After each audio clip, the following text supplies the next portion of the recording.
ناظرین السلام علیکم. ناظرین ڈاکٹر دانش پروگرام سوالیے کے ساتھ حاضر ہے. ناظرین آج ہماری کچھ گفتگو جو ہے وہ اس طریقے سے ہے کہ دو پاکستان کے اہم ادارے، ایک آرمی اور دوسرا جوڈیشری، اس کے دونوں چیف کا فیصلہ ہو گیا. ایک چیف نے تو ہینڈ اوور کر دیا ہے نئے چیف کو، اور جو آرمی چیف ہیں ان کا فیصلہ ہونے کے بعد اب نوٹیفیکیشن بھی جاری ہو گیا ہے چیف جسٹس آف پاکستان کے لیے کہ آنے والے 12 تاریخ کو ایک نئے چیف اپنا حل لے لیں گے. ایسی صورتحال میں جب دو اہم اداروں کے چیف کی تبدیلی ہوئی ہے تو اس میں پاکستان کے اندر اندرونی اور خارجی یعنی بیرونی کیا تبدیلی آئے گی، کچھ پالیسیز میں تبدیلی آئے گی، کس قسم کے حالات ہوں گے، آیا جوڈیشری ہے، آرمی ہے، جو موجودہ حالات ہیں، چیلنجز ہے، اس کو کیسے دیکھا جائے گا. اور پھر جو وتندہ تبدیلی ہوئی ہے آرمی کے اندر، آیا وہ تبدیلی جو ایک سوال بہت زیادہ اٹھ رہا ہے، اور وہ سوال یہ ہے کہ آیا پرائم منسٹر آف پاکستان کا کانسٹیٹیوشنل ڈسکریشن ہے، ریکمنڈ ہوتا ہے 3 نام اس کے بعد وہ کسی کو بھی لگا سکتے ہیں. لیکن جیسے کہ ان کی اسٹیٹمنٹ بھی تھی کہ وہ سینئر موسٹ کو لگائیں گے، لیکن جو سینئر موسٹ ہیں ان کو نہیں لگائے گا. لیکن جو سوال اب اٹھایا جا رہا ہے وہ یہ اٹھایا جا رہا ہے کہ اگر سینئر موسٹ کو نہیں لگایا گیا تو اس کا کیا ریزن ہے کہ، اور سینئر موسٹ نے جو ہے اس سلسلے میں ریزائن بھی کر دیا. اس کے اوپر مختلف کوشچنز ہیں، مختلف اسپیکولیشنز ہے، آیا کتنی بات صحیح ہے. لیکن جو نئے چیف آئے ہیں ان کی ڈائریکشنز کیا ہوگی. اور پھر بہت ایک اہم سوال ہے، جو پچھلے چیف تھے جنہوں نے یہ کہا تھا کہ میں نے اس ڈیموکریسی کو جو ہے وہ ہم نے اس کو سپورٹ کیا ہے، تو 6 سال انہوں نے اس پوسٹ پہ رہے، 3 سال ان کا رائٹ تھا، 3 سال انہوں نے ایکسٹینشن لی. کچھ لوگوں کا خیال ہے کہ یہ فیصلہ ان کا غلط تھا. اور دوسرا فیصلہ جو این آر او کے حوالے سے تو پرانے چیف کے پاس تھا، آیا وہی این آر او کنٹینیو ہوگا یا نہیں ہوگا، اور نئے چیف اس کو کس طریقے سے لے کے چلیں گے، یہ چیز بھی ہے. اور اس کے ساتھ ساتھ یہ ہے کہ جوڈیشری کا ایک بہت بڑا سلسلہ چلا ہے چودھری افتخار کے نام کے حوالے سے. آپ سب کچھ جانتے ہیں، میں ڈیٹیل میں نہیں جانا چاہتا کہ آیا آنے والے جو نئے چیف ہیں کیا سپریم کورٹ اسی طرح کا ریئیکٹ کرے گی، سو موٹو نوٹس لے گی، ان کا ایکشن وہی ہوگا، یا اس کے اندر تبدیلی آئے گی، اور کس قسم کی تبدیلی آئے گی. اور بہت اہم کیسز جو آلریڈی پڑے ہوئے ہیں، جو موجودہ چیف کے زمانے میں ختم ہو جانے چاہیے تھے وہ نہیں ہوئے، آیا جو بہت اہم کیسز ہے یہ آنے والے چیف کے لیے ایک چیلنجز ہوگا، اور کس طریقے سے یہ سلسلہ چلے گا اس پہ بات کریں گے. اور اس کے ساتھ ساتھ ڈرون اٹیک کا ایک بہت اہم مسئلہ ہے. ہماری پوری پاکستان کی جو اس وقت سیاست ہے وہ ڈرون پہ ہے. کہیں نیٹو سپلائی روکا جا رہا ہے، صبح نیٹو سپلائی روکتے ہیں، رات کو نیٹو سپلائی چلی جاتی ہے. یہ بات بھی ہے، اس کو کس طریقے سے ٹیکل کیا جاتا ہے. آپ نیٹو سپلائی روکتے ہیں، ایک ڈرون اور آ کے گرتا ہے. پھر نیٹو سپلائی کے اوپر حکومت اور امریکہ کے درمیان اگر واقعی یہ انڈرسٹینڈنگ ہے کہ یہ ہوگی اور یہ پاکستان کے مفاد میں بھی ہے، امریکہ کے مفاد میں ہے، تو اس کو اقرار کرنا چاہیے، بولنا چاہیے، آنا چاہیے، تاکہ لوگ کنونس ہوں، ان کو بتائیں اور اس طرح کی غلط فہمیاں دور ہو. اور پھر تیسری یہی ہے کہ عمران خان صاحب نے بھی ایک پھر اعلان کر دیا ہے کہ ہم اپنے لوگوں کو کہ مہنگائی کے لیے ہم سڑکوں میں. اس سے پہلے بھی عمران خان صاحب نے الیکشن کے حوالے سے جو ہے وہ کئی دھرنوں کا ذکر کیا تھا، عید کے بعد بھی دھرنے تھے، لیکن ان کے سارے دھرنے کی یہ اسٹیٹمنٹ دھرے کے دھرے رہ جاتے ہیں. اور پھر خاص طور پہ جو یہ دھرنا انہوں نے دیا ہے وہ بھی کوشچن مارک ہو گیا ہے، کیونکہ بہت سارے لوگوں کا یہ خیال ہے کہ یہ جو دھرنا دیا جا رہا ہے، چند لوگ کھڑے ہوتے ہیں چند جگہوں پر، نیٹو سپلائی کے بہت سارے راستے ہیں، لیکن جو سب سے بڑا بات ہے وہ یہ ہے، جیسے میں نے پہلے بھی کہا کہ آپ صبح 7 بجے سے لے کے شام 7 بجے تک تکتے رہتے ہیں، محنت کرتے رہتے ہیں، پوری طاقت کے ساتھ کھڑے رہتے ہیں. اور بہت کچھ اس میں ہوا ہے، اس میں میں بعد میں بات کروں گا. لیکن جب آپ چلے جاتے ہیں، رات کا اندھیرا ہوتا ہے، سڑکیں ویران ہوتی ہیں، کوئی نہیں ہوتا ہے، اور پتہ نہیں کتنے سپلائی جو ہے وہ رات کو ہو جاتی ہے، اس کا کیا ہوگا. اب کیا یہ بھی ایک کانسپیریسی تھیوری ہے یا نہیں ہے، اس پہ بات کریں گے. ہمارے ساتھ جو گیسٹ ہیں آئیے ان کا تعارف کراتے ہیں. میرے ساتھ ایک کمل دلشاد صاحب، former secretary election commission of Pakistan. اب تو یہ ماشاءاللہ سیاستدان بھی ہو گئے، یعنی سیاسی بڑی زبردست گفتگو ان کی ہوتی ہے، اور بڑی زبردست اسپیکولیشن بھی، اور بڑی راز کی باتیں بھی ان کے پاس ہوتی ہیں. آپ کا بہت شکریہ سر، آپ نے جوائن کیا. میرے ساتھ ہیں جناب ایئر مارشل شاہد لطیف صاحب، ایک بڑے زبردست اینالسٹ ہیں. میں ان کو ڈیفینس اینالسٹ نہیں کہتا ہوں بلکہ ان کو اینالسٹ کہتا ہوں، کیونکہ ہر قسم کے اینالسٹ یہ کرتے ہیں. آپ کا شکریہ سر، آپ نے جوائن کیا. اور جناب آج کے ہمارے روح رواں جناب ڈاکٹر طارق فضل چودھری صاحب، MNA ہیں PMLN کے. میں تو ان کی بڑی تعریف کرتا ہوں کیونکہ سچ بولتے ہیں. آج دیکھتے ہیں کتنا سچ بولتے ہیں. آپ کا شکریہ سر، آپ نے جوائن کیا. سب سے پہلے قمر دلشاد صاحب، آرمی چیف کی تبدیلی ہو گئی. سوال یہ اٹھ رہا ہے کہ آپ نے اسٹیٹمنٹ دیا کہ آرمی چیف سینئر موسٹ آئیں گے. بڑی اسٹیٹمنٹ ہے میرے پاس, اس کی ساری فوٹیجز ہیں, آپ بھی جانتے ہیں. نہیں آئے, آپ نے جونیئر موسٹ فیصلہ کیا, ایک وہی فیصلہ جو پہلے بھی آپ کر چکے ہیں, غلطی ہوئی تھی. آیا یہ صحیح فیصلہ ہوگا یا غلط ہوگا؟ اور پھر ایک جو سوال اٹھ رہا ہے وہ یہ ہے کہ سینئر موسٹ کو آپ نے کیوں نہیں لگایا, کیا ریزن ہے؟ وہ ریزن سامنے نہیں آ رہے ہیں, آنے چاہیے سر, کیا کہتے ہیں؟ جناب ڈاکٹر صاحب, گزارش یہ ہے کہ جس وقت انتخابی کمپین چل رہی تھی تو اس وقت نواز شریف صاحب نے جب دعویٰ کیا تھا کہ ایک سینئر موسٹ کو ہم لگائیں گے پاکستان کا chief of the army staff, تو ان کو نہیں کہنا چاہیے تھا ایز اے سیاستدان. حالات کے مطابق گراؤنڈ ریئلٹی دیکھنی چاہیے تھی, خاموشی اختیار کرتے.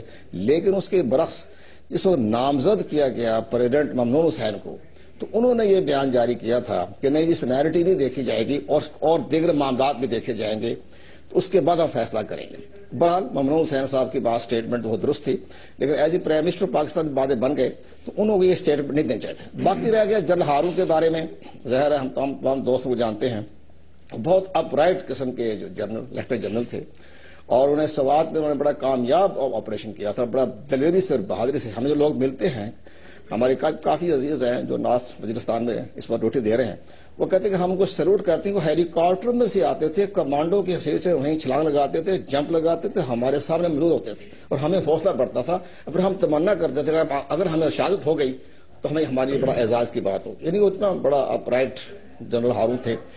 ظاہر ہے ان کی خدمات ہے پاکستان کے انتہائی وفاداروں میں سے بھی ہیں. لیکن ان کے ساتھ ایک بڑا واقعہ جو ہوا 12 اکتوبر کا, کہ 12 اکتوبر 19 کو تو انہوں نے ایک general Mahmood corps commander Pindi تھے, اور اس کے بعد وہ میجر جنرل شاہد عزیز وہ ڈائریکٹر جنرل ملٹری آپریشن تھے. اب اگر وہ کسی کو اپنے آرڈر جاری کرتے ہیں کہ آپ ہمارے حکامات پہ عمل درآمد کروائیں, اور وہ چلے گئے پرائم منسٹر ہاؤس میں تو کسی ڈیوٹی دینے کے لیے, تو وہ اس کو نہیں سامنے رکھنا چاہیے تھا. ان میں چند اور باتیں بھی تھی کہ انہوں نے چند ان کے عزیز وقاروں کو بھی تحویل میں لیا تھا. وہ ایک ڈیوٹی تھی, فرائض تھے, کوئی بھی کہہ سکتا تھا. تو اس کو انہوں نے اگر یہ نقطہ اگر کل کو اگر جنرل ہارون پبلک میں آ کے یہ باتیں بتانے شروع کریں کہ ذرا مجھے اس لیے chief of the army staff نہیں بنایا گیا کہ میں نے 12 اکتوبر کو میں نہیں, تو یہاں پھر میلا فائڈ ہو جاتا ہے پرائم منسٹر کا فیصلہ. میرے دوست بیٹھے ہیں فضل صاحب, ان سے معذرت کے ساتھ, یہاں میلا فائڈ ثابت ہو جائے گا کہ ہم میلا فائڈ ہو. پرائم منسٹر کو میلا فائڈ نہیں کرنا چاہیے. بدنیتی کی سزا بہت سخت ہے ہمارے آئین کے اندر, کہ اگر جہاں ثابت ہو جائے میلا فائڈ تو اس کی سزا بہت سخت ہے, ڈسکوالیفیکیشن بھی ہو سکتی ہے, تمام فیصلے بھی نلوڑ ہو سکتے ہیں. تو یہاں جنرل ہارون کی خدمات کا اعتراف جو تھا وہ ظاہر ہے کہ ٹھیک ہے. باقی تو 19-20 کا فرق ہے. جنرل راشد کو بنایا, محمود کو بھی تھوڑا سا فرق ہے, ایک ہی کورس. میں آگے بات کروں گا ایئر مارشل صاحب سے, تھوڑا سا لیتے ہیں. ایئر مارشل صاحب, اگر یہی فیصلہ آنا تھا تو 1 مہینہ پہلے 6 تاریخ 8 تاریخ ایک ریٹائرمنٹ ہوتی ہے, پھر 28 کو ہوتی ہے, ایک ساتھ لے جا کر دونوں کا فیصلہ.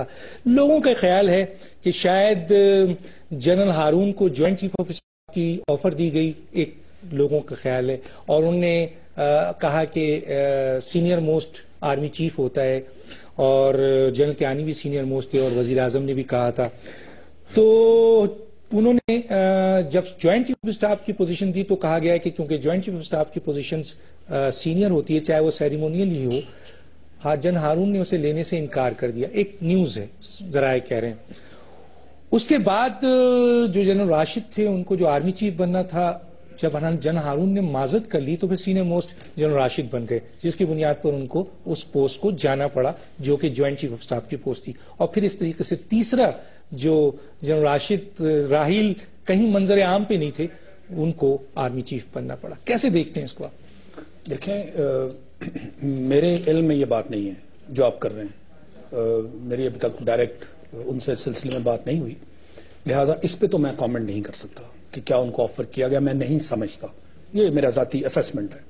میں نہیں سمجھتا کہ اگر سینئر موسٹ کو, یہ بڑی ایک نیچرل چیز ہے اور سب چیزیں ہو چکی ہیں. ایسا بھی ہوا ابھی ریسنٹ پاسٹ میں کہ جو جونیئر تھے ان کو چیئرمین بنا دیا گیا اور سینئر کو آرمی چیف بنا دیا گیا. تو آرمی چیف سینئر پوزیشن میں بھی ایک جونیئر چیئرمین کے انڈر اپنی ڈیوٹیز انجام دیتے رہے. اب ایک سینئر آدمی کو اگر آپ چیئرمین بنانے جا رہے ہیں تو میرا نہیں خیال کہ اس کے پاس کوئی ایسی وجہ بنے گی جس کے تحت وہ یہ کہہ سکے کہ میں اس کو ریجیکٹ کرتا ہوں. اور وہ یہ کوٹ نہیں کر سکتا کہ چونکہ آپ پہلے سینئر آدمی کو آرمی چیف بناتے رہے, کیونکہ سینئر کو بھی آپ آرمی چیف بناتے رہے اور جونیئر کو بھی بناتے رہے. تو یہ تو کوئی کیٹیگورک چیز بھی نہیں ہے اور کہیں کتاب میں بھی نہیں لکھا ہوا. سو میں یہ سمجھتا ہوں یہ شاید ری عمر ہے. اب آپ آ جائیں اصل معاملے کی طرف.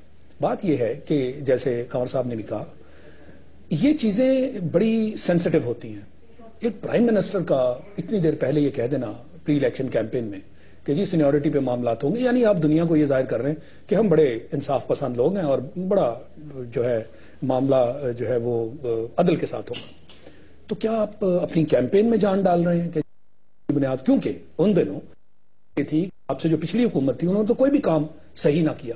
جتنی بھی اپائنٹمنٹس ان کے دور میں ہوئی ان کا نہ سر سمجھ آیا نہ پاؤں سمجھ آیا.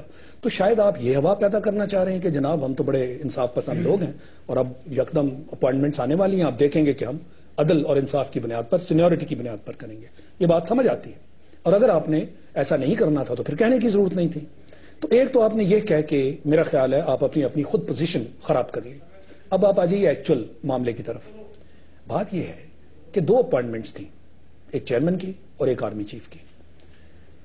اب ایک شخص جو سینئر موسٹ پوزیشن میں بیٹھا ہے اور آپ خود کہتے ہیں کہ سینئر جو 5 یا نام 3 یا 5 دیے جاتے ہیں وہ سب تقریباً 19-20 ہیں. تو ایک بات تو طے ہے کہ جب آپ 3 اسٹار اپوائنٹمنٹ آپ کی پروموشن ہوتی ہے تو لازمی چیز ہے پچھلا سب کچھ کلیئر ہے تو آپ 3 اسٹار بنتے ہیں.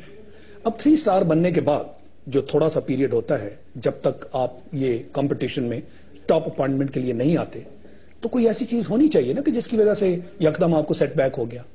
تو اس میں تو آپ کو نظر آتا ہے کہ یہ جنرل ہارون تھے، انہوں نے سوات کا آپریشن لیڈ کیا تھا. سینٹر آف گریوٹی انہوں نے خود پرپوز کیا تھا جو کہ موسٹ ڈیفیکلٹ پارٹ ہے کہ سینٹر آف گریوٹی کو ہٹ کریں، ادروائز وہ جو آپریشن ہے وہ بہت لمبا ہو جائے گا. اور خود انہوں نے لیڈ کیا تھا، leading from the front, riskiest operation. اور پھر وہ اتنا خطرناک آپریشن تھا، بہت سارے دہشت گرد مارے بھی، اپنی بھی کیجویلٹیز ہوئی. یہ عام نالج کی بات ہے. میں کہنا صرف یہ چاہ رہا ہوں، پہلے بات تو یہ ہے کہ اس سے میری بات سے ہرگز یہ تاثر نہیں جانا چاہیے کہ کوئی اپوزیشن ہے to the new appointment holders. Very well respected people, اور آرمی کے اور سروسز کے انٹرسٹ میں ہے کہ جب اپوائنٹمنٹس ہو جاتی ہیں تو ان کی ریسپیکٹ بھی ہونی چاہیے اور وہ کمپیٹنٹ تھے، ان کو اپوائنٹمنٹس دی گئیں. بات یہ ہو رہی ہے، ہم اب سسٹم کی بات کر رہے ہیں کہ کیا سسٹم جو ماضی میں بھی ایسی چیزیں ہوتی رہیں اور سوالیہ نشان اٹھتے رہے تو کیا سسٹم کو ایسے ہی چلنا چاہیے؟ میں سمجھتا ہوں نہیں. اور یہ بھی ضروری نہیں ہے کہ وزیر اعظم آپ کو ایکسپلین کریں کہ جی یہ وجہ. There is no need to reason. نہیں، there is no need to reason. وہ بات یہی آ جاتی ہے نا کہ پھر سوال کیا اٹھتے ہیں. ابھی جیسے انہوں نے سوال اٹھائے کہ کیا آپ اپنا کوئی ذاتی معاملہ اس کے اندر دیکھ رہے ہیں، جو کہ بات غلط ہے. آپ نے میرٹ کی بات کرنی ہے، سینیورٹی کی بات کرنی ہے، قوم کے مفاد کی بات کرنی ہے، سروس کے مفاد کی بات کرنی ہے. ڈاکٹر صاحب تو ذاتیات کا تو بیچ میں نہیں آتا ہے. تو یہ شک و شبہات رہتے ہیں. کیوں اٹھے کہ جی ایک کمانڈو؟ تو کیا آئندہ پھر لوگ کمانڈو ونگ میں جانا بند کر دیں گے کہ کمانڈو تو ڈینجرس لوگ؟ جی ڈاکٹر صاحب کیا کہتے ہیں؟ چیف نہیں بنایا. میں اس کے اوپر کوئی کوشچن کیا کروں؟ 2 کوشچن. میرا خیال آپ کے سوال کی ضرورت نہیں ہے. بہت ساری چیزیں ہیں جو وضاحت طلب ہیں اور بہت سیدھی سیدھی ہیں.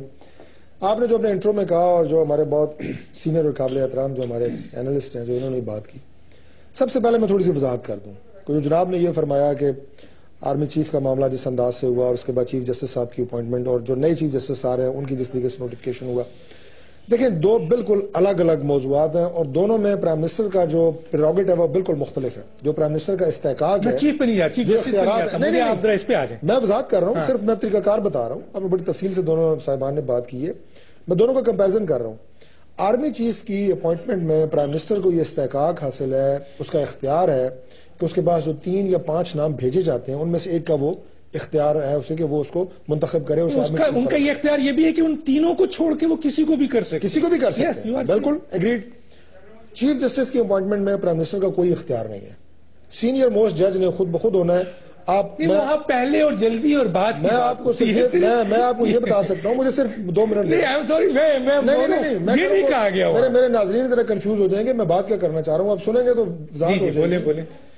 یہ چیف جسٹس 9 مہینے کے لیے، اس سے اگلے 3 مہینے کے لیے، اس سے اگلے 26 دن کے لیے، اس سے اگلے جو ہے وہ 3 سال کے لیے، یہ پوری ساری قوم کو پتا ہے. اس میں پرائم منسٹر کا کوئی اختیار نہیں ہے. تو یہ 2 الگ موضوعات ہیں. پہلی بات یہ ہے، اس لیے میں نے کہا وضاحت ضروری ہے، دونوں کو آپس میں مکس نہ کیا جائے. جہاں تک تعلق ہے جی آرمی چیف کی اپوائنٹمنٹ کا، میں یہ گزارش کروں گا کہ اس میں قطعی طور پہ پرائم منسٹر کی کوئی میل آف آئی ڈی بالکل بھی نہیں ہے.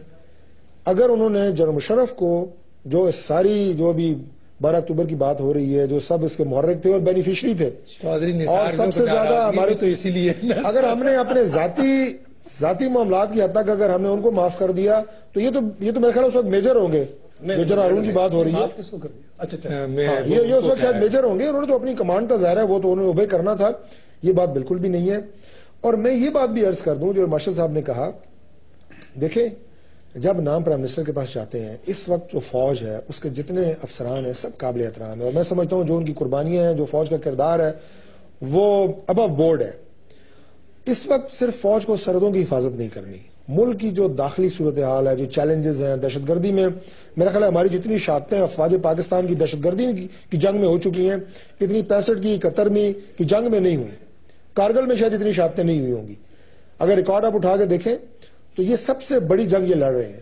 اگر پرائم منسٹر یہ سمجھتے ہیں کہ یہ جو آرمی چیف، یہ جنرل جو ہیں، یہ بہتر انداز سے ان چیلنجز کا مقابلہ کر سکتے ہیں، تو میرا یہ خیال ہے کہ انہیں اس وضاحت کی ضرورت نہیں ہے. پروگیٹو ہے ان کا، اس میں اس کو اس انداز سے بالکل نہیں لینا چاہیے. مجھے بریک اور بڑی سینسٹیو پوزیشن ہے آرمی چیف، میں بریک اسے متنازع بھی نہیں بنانا چاہیے. میں تھوڑی سی بات کروں گا آدھا منٹ. میں آپ کو دوبارہ ہی آپ کو دیتا ہوں. ناظرین، میں یہاں پر ایک سوال اور بھی اٹھتا ہے، بریک پہ جانے سے پہلے یہ سوال کر لوں کہ میں تو ایک طالب علم ہوں اور ظاہر ہے ان سے سیکھتا ہوں اور سنتا ہوں اور پڑھتا ہوں. آرمی چیف کے لیے عموماً کوشش یہ کی جاتی ہے کہ ایسی پوسٹوں پہ انسان کو لایا جائے جو کہ آگے چل کر وہ آرمی چیف کی پوزیشنز کو سمجھے، کیونکہ ہمارے بھی یہی ہوتا ہے کہ وہ ہم پلان کرتے ہیں، جنرلز کو گروم کرتے ہیں، تیار کرتے ہیں اور پھر لے کے اس کو وہاں تک لاتے ہیں. جہاں خاص طور پہ جو پوسٹ ہے وہ جنرل اسٹاف کی پوسٹ کے بارے میں کہا جاتا ہے عموماً کہ اس جگہ پر جو جنرلز کو لایا جاتا ہے وہ ایک طریقے سے یہ ہوتا ہے کہ وہ آرمی چیف کی طرف جاتا ہے. لیکن ماضی میں ہم نے دیکھا D G ISI senior most تھے، ان کو بنا دیا گیا، وہ سینئر تھے.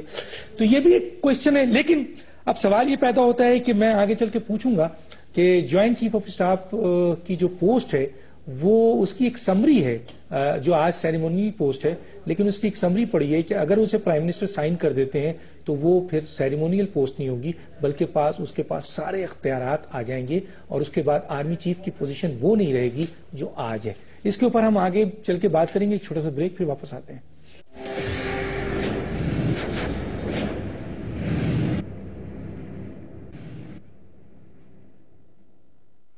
ویلکم بیک ناظرین. میں اگر آپ کہتے ہیں تو آپ سے اسٹارٹ کروں یا میں کنور صاحب کی طرف آ جاؤں؟ میں صرف لاسٹ کمنٹ کرنا چاہ رہا تھا کیونکہ آپ نے صرف ڈیلے کا بتائیں مجھے، صرف ڈیلے کا. نہیں، ڈیلے تو کوئی بھی نہیں ہے. میں نہیں سمجھتا کہ ایک سیکنڈ کے لیے بھی دونوں پوسٹوں کو بالکل آخری میں لے جا کر آپ نے اناؤنس کیا، اس پر لوگوں نے سوال کیا. بات یہ ہے کہ کوئی اگر بیچ میں ہو نا کوئی ویکیوم رہا ہو کہ آرمی چیف ریٹائر ہو گئے اور دوسرے کا انتخاب نہیں ہوا تو پھر آپ سوال اٹھا سکتے ہیں.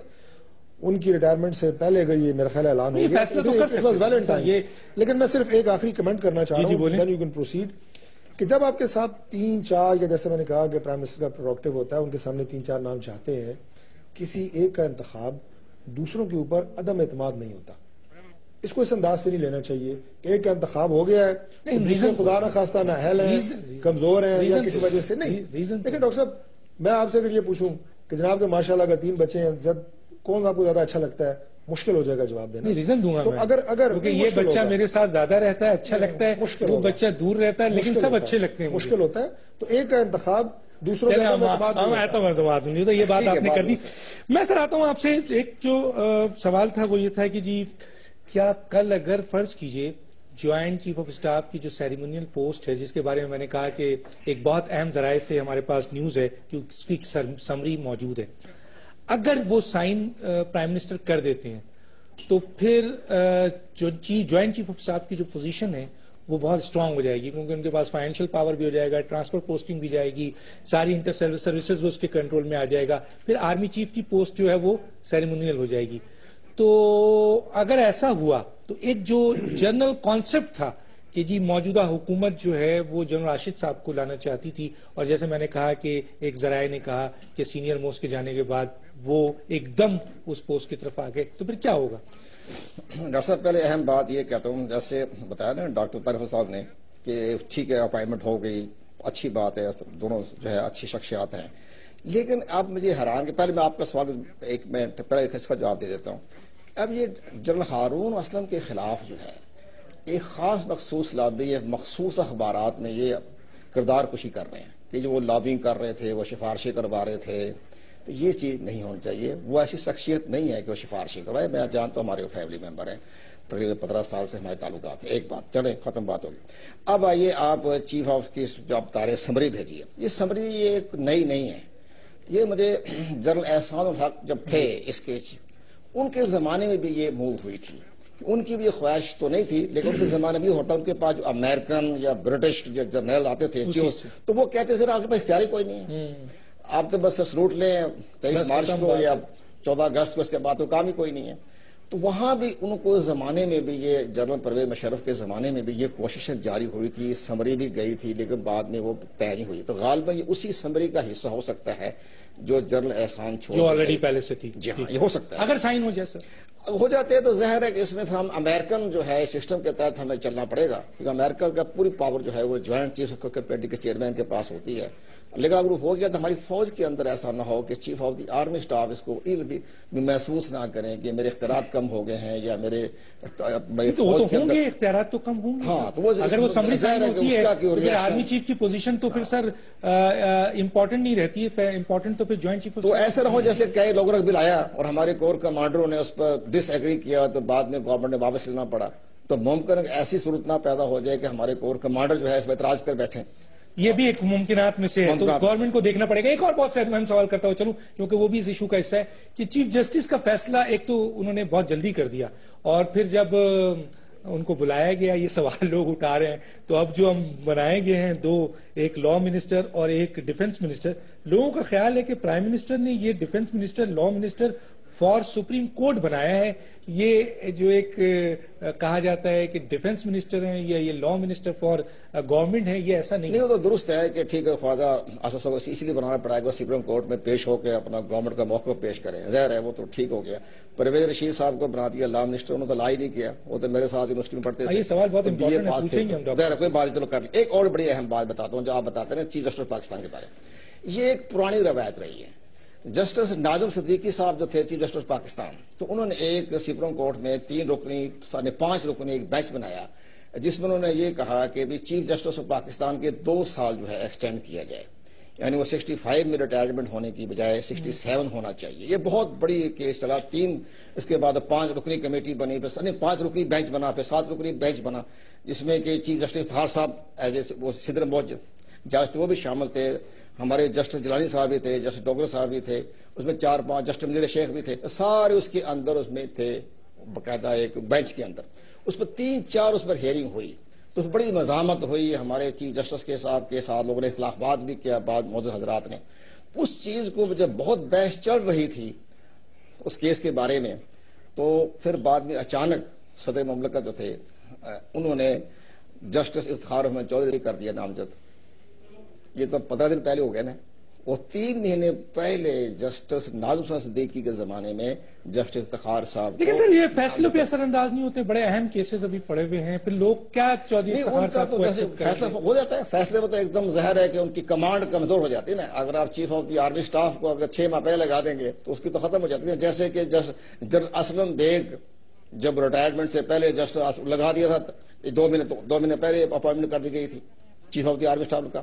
اسی طرح اس کے بعد بھی اثر پڑے گا کہ چیف جسٹس پاکستان کے اختیارات جو ہیں، آج تو خیر 30 تاریخ ہو گئی ہے، ان کے دن رہ گئے 10 دن. بہت اہم کیسز بھی سر پینڈنگ. اور آپ وہ سارے کیسز کے بارے میں ظاہر ہے کوشش تو کریں گے جلدی سننے کی. میں آتا ہوں ایئر مارشل صاحب، جو بھی کہنا چاہیں اس کے اوپر آپ ضرور بولیے. لیکن میں اس وقت اس کو بھی دیکھنا ہوں کہ جی ایک دم انہوں نے فیصلہ کر دیا اور چیف جسٹس صاحب کی نوٹیفیکیشنز جو ہے وہ نکال دی، اور خاص طور پہ لوگوں کا خیال ہے کہ جب مسنگ پرسن کے حیثیت سے انہوں نے پرائم منسٹر کو یعنی ڈیفنس منسٹر جو تھا ان کو جب مدعو کیا تو یہ ایک گورنمنٹ کا جو پروگیٹو تھا، اختیار تھا، اس کو استعمال کیا. اس سے یہ کیا تو ہے لیکن جو اہم کیسز رہ گئے ہیں اور چیف جسٹس نے 11 تک جا کر اس کو دینا تھا، ان کیسز کے اوپر کیا ان کے اثرات پڑیں گے، اور کیا جو اس ڈیوریشنز میں ان کی جتنی بھی اہم کیسز ہیں ان کے اوپر ان کی گرفت لوز ہوگی؟ کیا کہیں گے آپ؟ نہیں دیکھیں ڈاکٹر صاحب، بات یہ ہے کہ ہمیں اپنے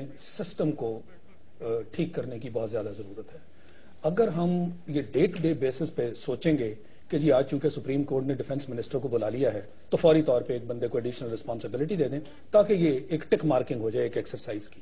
کیا یہ پرپس ہے اس ملک میں اپوائنٹمنٹس کے بارے میں؟ کیا یہ کانسیپٹ ہے؟ بات یہ ہے کہ اس ملک میں ذرا معاملات دیکھیے آپ، defence related, foreign policy related گمبھیر معاملات ہیں، اور سارے کے سارے سوالات اس وقت جو آپ کی ڈائریکشن صحیح نہیں ہو رہی انہی دو جگہوں کے ہیں. آپ کی فارن پالیسی میں بڑے ایشوز ہیں. انڈیا کو دیکھیے آپ کے ساتھ کیا معاملات چل رہے ہیں. وہ کہہ رہے ہیں جی کہ اب ہم ایل او سی پہ دیوار بنانے جا رہے ہیں جو کہ برلن وال سے بڑی ہوگی. ہم کہہ رہے ہیں ویزا ریلیکسیشن کر دیجیے. ایل او سی کے اوپر پچھلے 10 مہینے سے انہوں نے ایک واویلا مچایا ہوا ہے. ہم کہہ رہے ہیں جی کہ ٹریڈ کنسیشن کر دیجیے. آپ کہتے ہیں کہ دہشت گردی یہاں سے نکل رہی ہے. وہ تو یہ تو ایک قصہ ہے، ایک لمبا قصہ ہے نا. میں اسی اور آپ کہہ رہے ہیں کہ تجارت راہداری، مطلب آپ ان کی ڈاکومنٹس پڑھیے، اتنے خوفناک معاملات ہیں.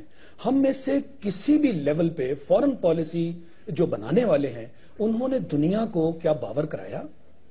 ہو کلڈ کرکرے، ذرا وہ کتاب پڑھ لیجئے، اور اس میں کیا انکشافات ہیں اجمل قصاب کے بارے میں، اور پھر اس میں کیا انکشافات ہیں جو دہشت گردی وہاں پہ کرائی گئی.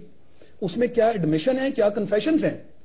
ہمیں اس ملک میں کسی کو پتا ہے کہ یہ اس طرح کی ایک کتاب، اور کسی نے لکھی، کس نے لکھی؟ آئی جی پی نے لکھی. ٹھیک ہے، پرائم منسٹر کو یہ بات کون بتایا؟ ایسرم مشرف. پرائم منسٹر کو کون بتایا؟ سو کیا ایک تو اس کی بات کریں، وی کے سنگھ ان کا ایکس آرمی چیف، اس نے کنفیس کیا کہ جناب یہ جو میں نے ٹی ایس ڈیز کے نام سے ٹیکنیکل سروسز ڈویژنز بنائی، ایکچولی وہ خفیہ یونٹس تھے. ان خفیہ یونٹس کے ذریعے مجھے ٹاسک کیا گیا تھا کہ دہشت گردی پھیلانا ہے پاکستان میں بھی، اور جو ہندوستان میں دہشت گردی ہے پاکستان کا نام بدنام کرنے کے لیے وہ بھی انہی یونٹس نے کرنی ہے. لیٹسٹ یہ ہے کہ کنڑ اور نورستان میں یہی یونٹس آپریٹ کر رہے ہیں. بلوچستان سے آپ کے لوگوں کو اٹھایا جاتا ہے اور وہاں ان کو ٹریننگ دی جاتی ہے اور واپس بلوچستان لایا جاتا ہے. یہ کوئی چھوٹا آفینس ہے؟ پھر ان کے آپ دیکھیے وہ ستیش ورما جس نے ایپیکس کورٹ میں لے جا کے ایفیڈیوٹ سبمٹ کر دیا اور کہا کہ سمجھوتا ایکسپریس اور یہ جو آپ کا پارلیمنٹ کا اٹیک ہے، بامبے کا اٹیک ہے، یہ تو کیا ہی نہیں. اور وہ انٹیلیجنس کے لوگ ہیں، صحیح سر، کمزوری بڑے ذمہ دار ہیں. کمزوری کا میرا مسئلہ یہ ہے، کمزوری یہ آ گئی نا جی، کہ اگر آپ کی فارن پالیسی ٹیم ایکٹیو ہو اور یہ ان کو پک کرے، یہ کریڈیبل چیزیں ہیں، یہ کوئی ہیر سے نہیں. سر ایک ایڈوائزر تو خارجہ ہے، نہیں ایڈوائزر اس کو سر انٹیریئر منسٹر کے بیانات کو ریکویسٹ یہ کرنا چاہ رہا ہوں. پرائم منسٹر جو ہے وہ دونوں کے پوائنٹ آف ویو کو آئیدر کون صحیح کہہ رہا ہے کون نہیں کر رہا ہے وہ نہیں کر رہے ہیں. سو ڈاکٹر صاحب میں آپ سے ریکویسٹ یہ کرنا چاہ رہا ہوں، جو آپ نے بات کی، I'm sorry میں اس کا شاید ڈائریکٹ جواب نہیں دے رہا، مگر میری بات میں اس کا جواب ہے کہ آپ ڈے ٹو ڈے بیسس پہ اتنی بڑی بڑی چیزوں کو ڈیل کر رہے ہیں کہ ڈیفنس منسٹر تو نہیں ہے مگر سپریم کورٹ کے لیے چند دن کے لیے ایک ڈیفنس منسٹر کو ٹک مارک کر دیا جائے. فارن منسٹر نہیں ہے. انڈیا آپ کے اوپر ایک الہار اس نے کی ہوئی ہے فارن جو ہے ایریا میں، فارن پالیسی کے ایریا میں. اور آپ کے پاس اتنا ٹائم نہیں ہے. آپ کے پاس obviously پرائم منسٹر کے پاس ٹائم نہیں ہے کہ وہ چھوٹی چیزوں کو نہ صرف ان چیزوں کو بلیم بھی نہیں کرتا، نہ پارلیمنٹ میں ان کو بلیم بھی نہیں کرتا، کیونکہ فارن پالیسی ایک ڈیڈیکیٹڈ معاملہ ہے اور پاکستان کے پرابلمز ہیں. لیکن سر اپوائنٹ کرنے کی اتھارٹی تو پرائم منسٹر کی ہے نا سر. نہیں، انہی کے جورسڈکشن. تو پھر اس کے جوابات قوم کو چاہیے، لیکن کیوں نہیں کر رہے؟ اس کی وجہ چاہیے نا کہ معاملات گمبھیر ہیں. ان ایریاز کو آپ بہت اہم ہے انہوں نے جو پوائنٹ آف ویو مسئلے کا تجزیہ بہت زبردست ہے جی، بڑی ان کی ریسرچ ہے، لیکن میں سمجھتا ہوں کہ میں ان کی اور ناظرین کی معلومات میں بہت زیادہ اضافہ نہیں کروں گا. یہ جو معاملات انڈیا کے ساتھ ہیں، ہمارے بارڈر کلیشز ہیں، ہمارا کشمیر کا ایشو ہے اور بہت ساری اور چیزیں جس طرح کے اکراس بارڈر جو ہے وہ انڈیا یہاں پہ آ کے ٹیررزم کر رہا ہے، بہت ساری چیزیں بلوچستان میں اس کے جو ہے وہ شواہد ملے ہیں، وایا افغانستان جو ہو رہا ہے وہ سارا. لیکن میں یہ عرض کروں گا کہ اس میں ہمارے انٹیلیجنس ادارے، افواج پاکستان، میں سمجھتا ہوں کہ وہ بڑے احسن طریقے سے اس کو ٹیکل کر رہے ہیں اور وہ سرتاج عزیز صاحب کی ڈائریکشنز کا انتظار نہیں کر رہے کہ وہ یہاں سے کہیں گے کہ آپ جناب جا کے بارڈر پہ یہ کریں اور وہ کریں. ہمارے انٹیلیجنس ادارے جس طرح یہ ساری باتیں کر رہے ہیں. یہ ایک بڑی بات آپ نے اگر آپ بات کاٹیں گے حکومت کی، آپ نے یہاں ناکامی خود کر لی ہے. اگر آپ بات کاٹیں گے تو میں کاٹوں گا نہیں، لیکن میں سوال اسٹیبلش ہوتا ہے تو میرا کام ہے ایز اے اینکر میں مجھے ذرا بات مکمل کرنے دیں. آپ بہت ذمہ دار ایم این اے ہیں، مجھے ذرا بات کرنے دیں. آپ نے آج پاکستان کی موجودہ ڈیموکریٹک حکومت جو بڑی الیکٹڈ حکومت ہے اس کی ناکامی ایکسپٹ کر لی. مجھے ذرا بات مکمل کرنے دیں، اس کے بعد پھر ناظرین کو اور آپ کو بھی سمجھ آئے گی. بات یہ ہے کہ جو کام ہے انٹیلیجنس کے اداروں کے، اب یہاں پہ اگر تخریب کاری کر رہا ہے انڈیا تو میں نہیں سمجھتا کہ وہ انڈین فارن مشن. میری بات ڈاکٹر صاحب پلیز میں آپ سے 2 منٹ مانگتا ہوں صرف, کوئی سمجھ نہیں آ رہی نا میں کیا کہہ رہا ہوں اور ناظرین کے ان کا کام انفارمیشن دینا, وہ تو سن لیں. جو انٹیلیجنس ادارے یہاں پہ انڈیا کے, جیسے مارشل صاحب نے کہا ان کی انفارمیشن بڑی اتھینٹک ہے, ٹھیک ہے, میں نہیں سمجھتا کہ انڈین فارن مشن انہیں یہ ٹاسک دے رہا ہے کہ جاؤ یہ کام کرو. ان تخریب کاریوں کا جو پاکستان نے اینٹیسپیٹ کرنا ہے وہ ہمارا فارن مشن نہیں کرتا, وہ ہمارے انٹیلیجنس ادارے انٹیلیجنس نیٹ ورک کرتی ہے. جو تخریب کاریاں وہ یہاں کر رہے ہیں, جو سازشیں وہ یہاں پہ کر رہے ہیں, جو جاسوس یہاں پہ وہ بھیج رہے ہیں, ان کو پکڑنا فارن مشن کا کام نہیں ہے, وہ ہمارے انٹیلیجنس اداروں کا کام ہے اور وہ بڑے اچھے طریقے سے یہ کام کر رہے ہیں. دس از مائی پوائنٹ آف ویو. اب جہاں تک فارن پالیسی کا تعلق ہے, یقیناً وہ ہماری فارن منسٹری بناتی ہے اور وہ میں سمجھتا ہوں کہ آج کل کے دور میں, جو آج کا دور ہے الحمدللہ, اس میں جتنے انڈیپینڈنٹ طریقے سے پاکستان کی خارجہ پالیسی اس وقت بن رہی ہے, سیکیورٹی پالیسی, اور میں پوچھوں گا سر, میں نے 2 منٹ مانگے آپ سے. پہلی دفعہ جس طرح پاکستان کی تمام پولیٹیکل پارٹیز بیٹھی ہیں APC میں, بہت یہ ٹاپک پٹ چکا ہے, میں اس میں بہت بات نہیں کروں گا, سیکیورٹی ایشوز کے حوالے سے بات ہوئی, سیکیورٹی پالیسی کی فارمیشن کے حوالے سے بات ہوئی. یہ کلچر بھی پاکستان میں پہلی دفعہ بنا ہے کہ آپ حکومت بھی بیٹھی ہے, اپوزیشن بھی بیٹھی ہے اور آپ سیکیورٹی ایشوز کو ڈسکس کر رہے ہیں. اور آپ اپوزیشن کی میگنینیمٹی دیکھیں کہ انہوں نے اپنے تمام اختلافات کو بلا کے یہ کہا کہ ان اہم قومی ایشوز کے اوپر ہم حکومت کے ساتھ ہیں. عمران خان کا ٹکر چل رہا ہے, آپ کو پتا ہے انہوں نے کیا کہا ہے؟ انہوں نے کہا ہے کہ جی APC کے اندر جو ڈیسیجنز ہوئے تھے وار اینڈ ٹیرر کے حوالے سے, حکومت اس پر عمل درآمد کیوں نہیں کر رہی؟ اتنا بڑا اپوزیشن. دیکھیں ڈاکٹر صاحب, جو اس کے بعد ایپیسوڈز ہوئے ہیں, جو اس کے بعد واقعات پہ در پہ ہوئے ہیں, جو قیمتی انسانی جانوں کا نقصان ہوا ہے, افواج پاکستان کے میجر جنرل سمیت بہت سارے افسران اس کے بعد جن کی شہادتیں ہوئی ہیں, یہ سارے وہ واقعات ہیں جو APC میں اس وقت آپ اندازہ نہیں لگا رہے تھے کہ یہ ریسپانس ادھر سے آئے گا. عمران خان صاحب کے جو سٹیٹمنٹس ہیں قابل احترام ہیں, انہوں نے سروائیو تو کرنا ہے نا, زندہ رہنا ہے, انہوں نے اپوزیشن میں ظاہر ہے, وہ یہ بیان نہیں دیں گے تو کیسے سروائیو کریں گے, یہ ان کی مجبوری ہے. لیکن بہرحال میں سمجھتا ہوں کہ حکومت میں آپ کو بڑی سنجیدگی سے, بڑی پلاننگ سے اور بڑے طریقے سے چلنا پڑتا ہے, اور ہم الحمدللہ جس طریقے سے موو کر رہے ہیں. ڈاکٹر صاحب یہ بات کوئی پولیٹیکل سٹیٹمنٹ نہیں ہے, لیکن 13 سال کی جو ایک ملک کے اندر جو ایک انتشار اور گند پڑا ہوا ہے جو 12 اکتوبر سے شروع ہوا, اور سر یہ بھی اس میں دل لگیں گے, میں آگے اس کے اوپر دوں گا, مجھے کیونکہ بریک کے لیے کہا جا رہا ہے, کیونکہ بریک کے دل لگیں گے. آپ دیکھیں نا, میری آپ سے اور میڈیا سے بھی یہ گزارش ہے پالیسیز دی ہے کہ آپ بالکل یہ منٹ بائی منٹ ہماری کارکردگی کو چیک نہ کریں, اور لوگوں کو اس میں مایوسی پھیل رہی ہے کہ یار یہ لوگ آئے تھے, ابھی 2 ہفتے ہو گئے, ابھی 3 ہفتے ہو گئے, میں چھوڑیں, ابھی آپ نے ایک اپنی گورنمنٹ پہ جو عدم اعتماد کیا نمبر 1, دوسرا عدم اعتماد صرف آپ کو. ڈاکٹر صاحب انٹیلیجنس اداروں کی سازشوں کا مقابلہ انٹیلیجنس ادارے ٹائم نہیں ورنہ میں آپ کے سامنے رکھتا, وہ نہ IG پنجاب کرے گا اور نہ وہ میں مارشل صاحب سے اس کے بارے میں پوچھوں گا, لیکن ایک اور بات کرتا ہوں. چلوں دیکھیں, فورن پالیسی کا تعلق جو ہوتا ہے وہ خارجہ سے ہوتا ہے, اور آپ کے خارجہ کے اہم مشیر پرائم منسٹر کے جب انہوں نے اسٹیٹمنٹ دیا کہ اب ڈرون نہیں ہوگا, اور اس کے بعد ڈرون ہوا بڑی خوبصورتی سے, تو آپ کے انٹیریئر منسٹر, آپ کے ایک بہت اہم لیڈر چودھری نثار نے کہا کہ یہ کس طرح سے یہ انہوں نے یہ فیصلہ کر لیا کہ امریکہ کی بات کو, تو کہنے کا مطلب ہے عدم اعتماد تو آپ کے اپنے منسٹر, اپنے اہم منسٹر جو کہ پالیسی دیتا ہے اس پر کر رہے ہیں. میں آگے چل کے بات کروں گا. ناظرین ایک چھوٹا سا بریک لیتے ہیں, پھر واپس آتے ہیں. Welcome back. جی ہیں مارشل صاحب. جی یہ جو طارق فواد صاحب نے باتیں کی نا جی, اس کے اوپر میں تھوڑے سے بڑے احترام کے ساتھ ہلکی سی رسپانس دینا چاہوں گا. دیکھیں اس کانسیپٹ کو ہم کلیئر کریں. یہ جو بات ہے نا کہ چونکہ وہاں سے سیکیورٹی ایجنسیز نے کوئی کام انیشیٹ کیا تو لہٰذا سیکیورٹی ایجنسیز نے یہاں سے اس کو کاؤنٹر کرنا ہے, یہ تو بڑا نیچے والا ٹیئر ہے. یہ تو سیکیورٹی ایجنسیز بڑی نیچے آتی ہیں. سٹارٹ آپ کہاں سے کرتے ہیں؟ سٹارٹ آپ کرتے ہیں ایویلیویشن آف نیشنل پاور, اس کے کنسٹیچوئنٹس ہیں کہ آپ کی اکانومی کیسی ہے, آپ کی ڈیموگرافی کیسی ہے, آپ کی ملٹری فورسز کیسی ہیں, آپ کی باقی جو بھی نیشنل پاور کے کنسٹیچوئنٹس ہیں ان کی بیس پہ پھر آپ اپنی ایک نیشنل پالیسی بناتے ہیں. یہ نہیں ہو سکتا کہ آپ Pakistan third world developing country ہوں اور آپ اپنی نیشنل پالیسی امریکہ کی بنا دیں. یہ تو بات سمجھ آتی ہے نا آپ کو. جو آپ کا نیشنل پوٹینشل ہے اس کے مطابق آپ کی نیشنل پالیسی بنے گی. وہ بنے گی تو پھر آپ کا نیشنل انٹرسٹ ڈیفائن ہوگا. اس کے بعد یہ اب نیچے سپریڈ ہوگی. اس میں پھر آپ سب سے پہلے نیشنل پالیسی بنائیں گے, اس کے بعد آپ اپنی جیسے فائنینس اکنامک پالیسی بنائیں گے, پھر آپ اپنی سیکیورٹی پالیسی بنائیں گے.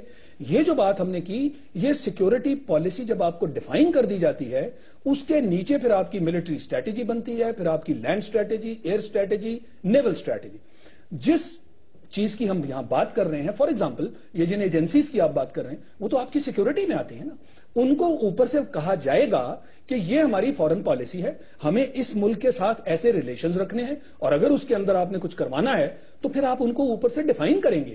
یہ سیکیورٹی ایجنسیز آپ کی انڈیپینڈنٹ نہیں ہوا کرتی, یہ they are very much under the foreign policy and the national. And definitely جب تک پالیسی نہیں بنے گی تو کیسے وہ کام کریں گے؟ جیسے ابھی ہم کیا کہتے ہیں, وہ یہ نہیں ہے کہ یہ انڈرسٹوڈ ہے کہ انہوں نے یہ کام کرنا ہے. نہیں, وہ خود تو کر ہی نہیں سکتے. اچھا فار ایگزامپل آپ اس کو دیکھ لیں, میں ریلیٹ کر دیتا ہوں ایک پریکٹیکل ایکسپیرینس کے ساتھ. جب ایل او سی کے معاملے ہوئے تو کیا ہوا, ایل او سی کا ایک بندہ بھی ہیڈ ہوا, اور جناب آرمی چیف اور ایئر چیف آ گئے ایک بندے کی بھی ہیڈنگ پہ, اور انہوں نے پوری دنیا میں ڈنڈورا پیٹ دیا تاکہ پاکستان کو بدنام کیا جائے.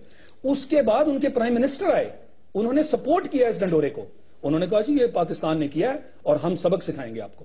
اسی طرح جب وہ 5 لوگوں کا معاملہ ہوا 5 کلومیٹر انسائڈ, وہ فورن پالیسی کا حصہ تھا, ایگزیکیوٹ تو سیکورٹی. بالکل صحیح ہے. ایکچولی مسئلہ یہ ہے کہ سرتاج عزیز کو جو ہے نا نہ چودھری نثار سیریس لے رہے ہیں, نہ ڈاکٹر طارق فضل چودھری سیریس لے رہے ہیں. میں آپ کی طرف بہت شارٹ کمنٹ, اس کے بعد پھر چلیں آپ بول دیں, پھر میں ان کے ساتھ. مارشل صاحب نے بڑی تفصیل سے جو بات کی ہے, بنیادی طور پہ انہوں نے یہی ہوتا ہے نیشنل سیکورٹی پالیسی کے پورے خد و خال سامنے رکھے ہیں, وچ ور ان فیکٹ آج کے آپ کے پروگرام سرتاج عزیز پر کسی کا اعتماد نہیں. لیکن کیا مسئلہ ہے سر؟ میرا پوائنٹ ابھی بھی وہی ہے کہ جو در اندازی اکراس بارڈر سیکورٹی انٹیلیجنس ادارے کسی بھی دشمن ملک کے کرتے ہیں, ان کو کاؤنٹر ہمارے انٹیلیجنس اداروں آپ نے پالیسی دی ہوئی ہے, بالکل دی ہوئی ہے. اگر آپ نے پالیسی دی ہوئی ہے, انہوں نے پکڑ کر بتایا کہ جی یہ آ رہے ہیں, میں سمجھتا ہوں وہی والی بات, انہوں نے پکڑ کر بتایا کہ یہ دراندازی ہو رہی ہے. آپ کیا کہہ رہے ہیں کہ یہ دراندازی ہونے دو, اور وہ دیواریں برلند بنا رہے ہیں, اور آپ کہہ رہے ہو کہ رازداری کر رہے ہیں آپ. یہ پاکستان کی اس طرح یہ دیوار کے اوپر لکھی ہوئی ہے کہ کیا ہم نے کرنا ہے, یہ اس میں کوئی ڈاؤٹ نہیں ہے. بالکل وقت ختم ہو جاتا ہے, کچھ آپ کہنا چاہے تاکہ بات. میں یہ کہوں گا آپ سے, گزارش کروں گا آپ کی. سرتاج عزیز پہ کوئی اعتماد نہیں ہے, ڈاکٹر طارق فضل چودھری کر رہے ہیں, ان کی عمر کا تقاضا بھی ہے زیادہ, کافی اوور ایج ہے. میں یہ چاہ رہا ہوں کہ چیف جسٹس آف پاکستان کی ریٹائرمنٹ کے بارے میں, جیسے ہمارے دوست ڈاکٹر طارق فضل نے بھی بتایا کہ ایک ریٹائر ہو رہے ہیں,